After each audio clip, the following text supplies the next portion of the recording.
அத்தனை செல்வமும் உன்னிடத்தில் நான் பிச்சைக்கு செல்வது எவ்விடத்தில் வெறும் பாத்திரம் உள்ளது என்னிடத்தில் அதன் சூத்திரமோ அது உன்னிடத்தில் ஒரு முறையா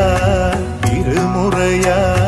பல முறை பல பிறப்பெடுக்க வைத்தாய் புதுவினையா பழவினையா கணம் கணம் தினம் என்னை துடிக்க வைத்தாய் பொருளுக்கு அலைந்திடும் பொருளற்ற வாழ்க்கையும் துரத்துதே உன் அருள் அருள் அருள் என்று அலைகின்ற மனம் இன்று பிதற்றுதே அருள் விழியால் நோக்குவாய் மலர்பதத்தால் தாங்குவாய் உன் திருக்கரம் என்னை அரவணைத்துனதருள் பெற